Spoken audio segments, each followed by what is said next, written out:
Alright, y'all, it's your boy Tiku back once again. We are recording this voiceover from the good old country of California. Just kidding. But yeah, I'm in California at the moment, so I don't have the nice microphone.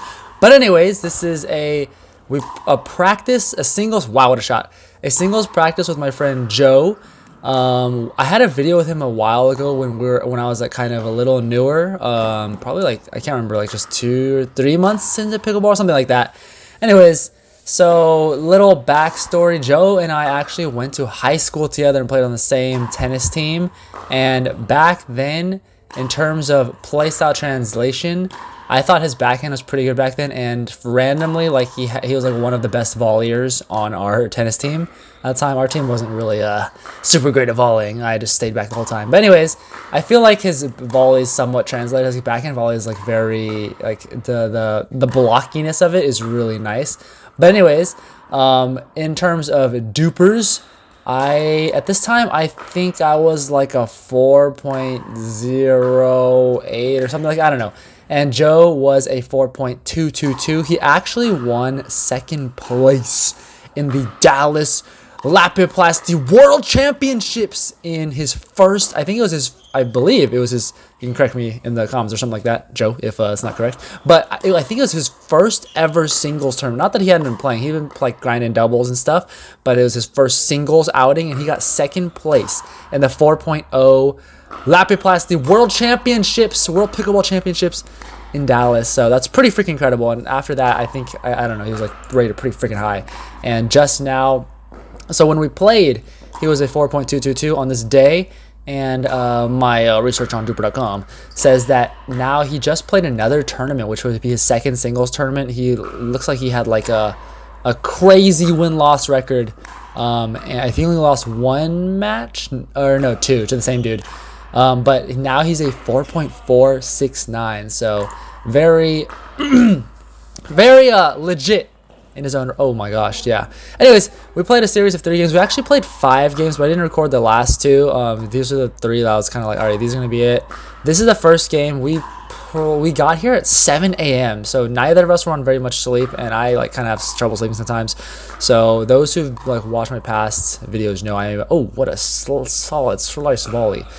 A bit of a night owl, so I didn't have that much sleep, but it's all good because part of it is like, I think like tiredness is a thing, but sometimes it just happens. Like if it's your first day of no sleep, sometimes it's like that lack of sleep kind of gets rid of your nerves in a way, because all you can even have energy for is just trying to play the game. You don't have energy like to spend on mental getting nervous and stuff like that. So anyways, yeah, first game, I knew it wasn't going to be pretty. We like kind of just jumped right into it. I was all right, F it. Like, let's just play one. I started off so freaking bad.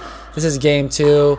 Warmed up a little bit more here. Like, I actually felt warm. Like, the serve quality is so different.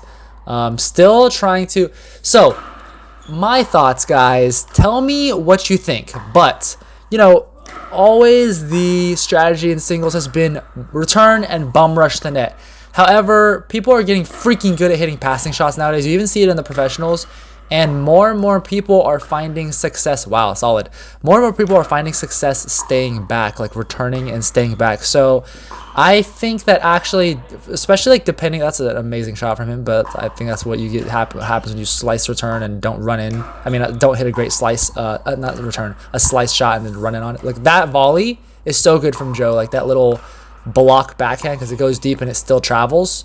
Yeah, it's pretty sick. Like I definitely need to get better at that push volley, that block volley on the backhand side, as opposed to slicing everything. I think the slice volley on the backhand can be good sometimes, but especially when you're trying to carve it, like just sharp angle carve it and let the ball double bounce.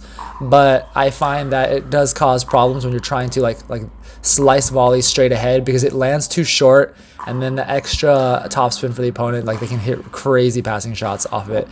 So definitely, I noticed that when I played Joe today, that like on this day, like I need to do more of that. You see, like like the fact that it pushed a little deeper, he gave me a weaker ball, and I had to look at it, and that would have been a good time. What a shot! What a adjustment. That would have been a good time for like that short slicer, and that would put him in bad position.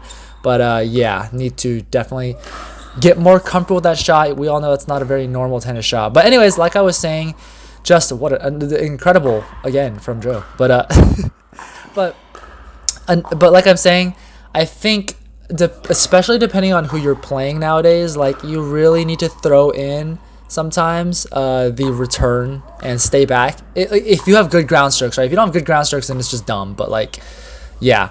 But I think right now for me, I'm still trying to make sure, because I think that if I want to return and stay back, I can always do that. But what I need to improve is my ability to return and come in. So right now, although I think there's merit, and if I'm trying to compete and, you know, win just period, I think returning and staying back sometimes is good.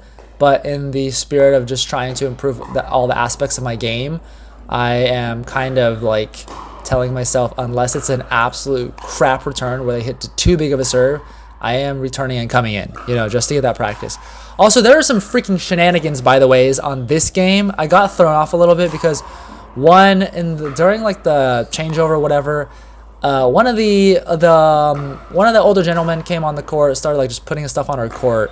It was like 20 minutes before reservation was up, and I kind of like let him know, oh hey, like we're just, because they do have open play this time, so I kind of let him know, like, oh hey, like we have this court reserved and we're just playing singles, you know, just to let him know, like, because I didn't want him to like wait there expecting to rotate in or anything, you know what I mean? And then he like kind of in a rude way just was like, and we have this court reserved at 8. And I was like, okay, you know, whatever. Anyways, that's that. But then you're going to see in this game, I can't remember at some point, like it's like right here. Wow, perfect timing. The person running the front came over and had a little chat with me and just like kind of let me know, like, hey, they do have their court reserved, and it's just like, you know, like trying to courtesy for, like, there was literally no one here at the place, so every court was open.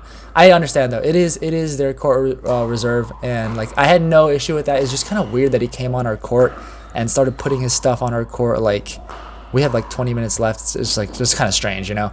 So, but anyways, that kind of threw me off a little bit. Kind of like for me, I don't know. Like I think many people can be like this, but for me, it's like like in singles, I mean doubles too, but in singles especially with how quick the game of singles pickleball is, like I need to be locked in, like focused, intense, you know. And any like basically like that just takes me out of my mindset. It's like I'm not gonna be playing these points well. Like the next couple points after that, where I was kind of out of it a little bit, like I was not playing them nearly as well. That was a great like this little stab slice volley right there. But ooh, there's the signature Tigu big angle fast backhand. But anyways, yeah, that kind of threw me off a little bit. And I find this is kind of an issue with me in practice period, is that when I go to open play and stuff, and because it happens in doubles as well, it's like if I get a little too like comfortable, or like any kind of like not seriousness, I can play really bad. Like and then in the end, it's like, you know, when you're playing open play, sometimes you don't want to like just crush the players that are like a little lower level than you, but I will legitimately like lose sometimes in open play, which is not a big deal, but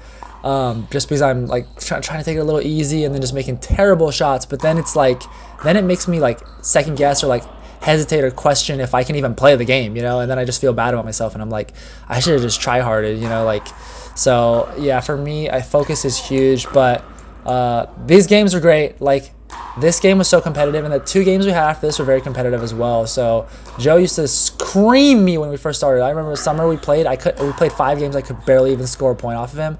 So then I got better because he wasn't like really practicing singles, and I had like gotten my little power spike, and now we're having very competitive games. So this was a really fun practice, really good, and hopefully we can do some more.